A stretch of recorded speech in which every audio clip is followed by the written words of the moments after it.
Honorable Chief Guest, Shri Vidyasagar Rao Sahab,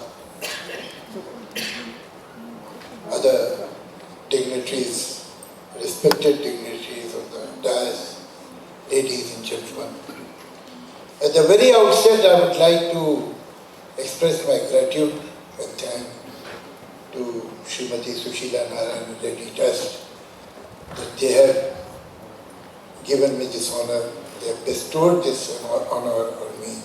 I really stand humbled and honored here. Thank you very much. And I would also like to thank the poetess daughter of the family for a very generous, very long and very kind introduction. You see, it has happened many times somewhere and they start that he doesn't need any introduction. But they don't take any chance. And then they introduce me. So thank you very much for that. Quite often people ask me, is poetry relevant today? This is the age of technology, is the age of realism, materialism.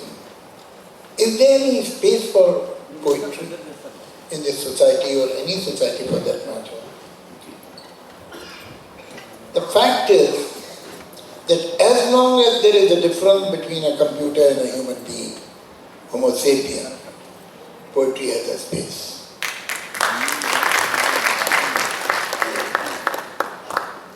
What is poetry? It is a strange phenomenon, poetry, in any language. You can say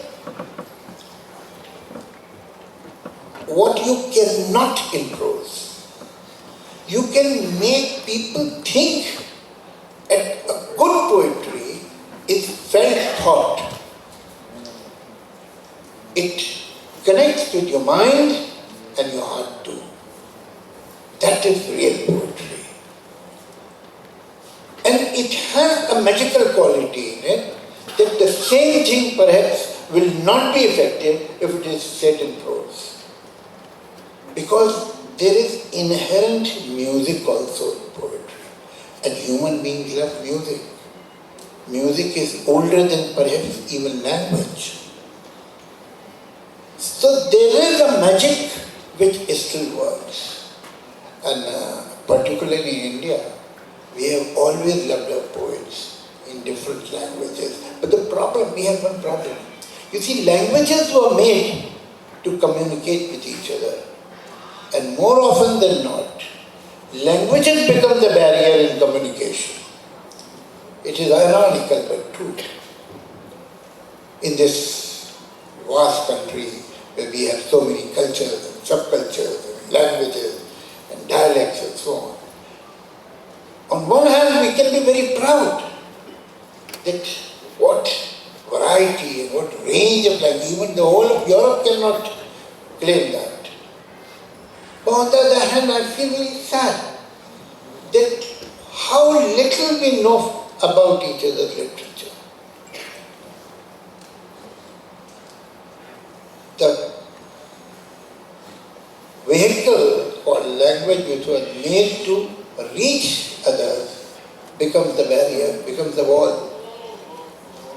And in this wall, the only window which is possible is the translations.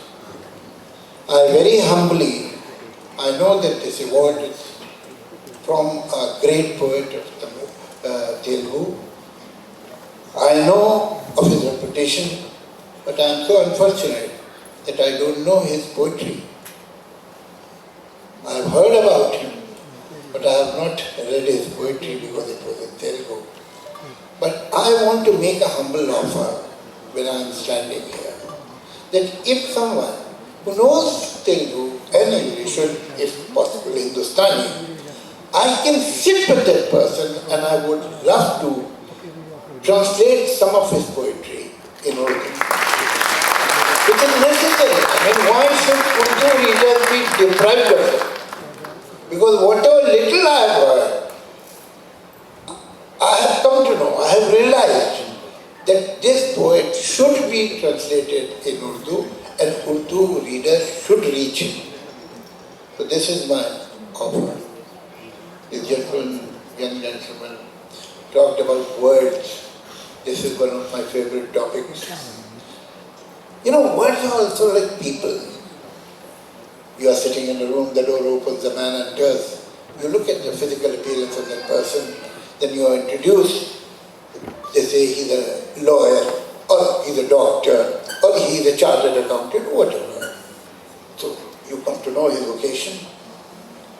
Then you start talking to the person, and then he tells you that I was in such and such university. Oh my God, my uncle also studied there. In which year? And then you realize that, okay, and he also realizes that he knew your uncle and so on, and you find so many relations, and ultimately a contact is built. Same way. When you hear a new word, the first thing that touches you is the sound, the phonetics of the word. This is the physical appearance of a word. Then comes the meaning. The meaning of the word is the vocation of this sound to carry some meaning. Apple. It's a sound, apple. But this sound is deputed to carry the meaning of a fruit. This is a job like some people are chartered accountants and doctors and lawyers. This sound is deputed to carry the information about a fruit that is red. And then in an average mind, at least 50, 40 references come towards the conscious mind. Where you had eaten the apple, when you have seen the apple, what is the taste of the apple, what is the meaning of apple, and so on, and how in different proverbs you have used that. And reference, who can eat, get apple, who cannot, so on and so forth. So many things. And a good writer, while using a word, not only knows the sound, which is equally important in poetry, because poetry is the music of language. And music is the poetry of sounds. So not only that he knows the music of the word, or the meaning of the word, he has a good guess, and that makes him a good writer, that what memories this word will evoke on subconscious level. And if the writer is right about it, or near right, then he is effective. Because it is not only the hardcore meaning of the poetry which goes to you. The poetry or a poem or a couplet create an atmosphere in your mind. You go to some other world. That world is created by those subconscious references of these words, which are carrying one meaning, but reminding you of so many other things. That is the poetry. And it will always be required. And in the times of repression, history tells you, poetry becomes even more important. Because it can tell you, poetry can tell you what prose has shied away from. So I think we should carry this. I'm so proud and thankful to this family that they are carrying the reputation, the heritage, cultural heritage of the father, of the grandfather, and that's so very wonderful. And I'll go and tell my children that is how you should do someday. So thank you so much. Thank you very much for inviting me, and the offer that I have given was not just a part of the speech. I genuinely mean it, and I'll be so thankful if the family takes his gauntlet and introduce me to somebody who knows Telugu, English. Even only English will also work, but if he or she knows Hindustani, then it will be even more easy. I would like to translate his poems and give it to people who are thirsty of good poetry. Thank you.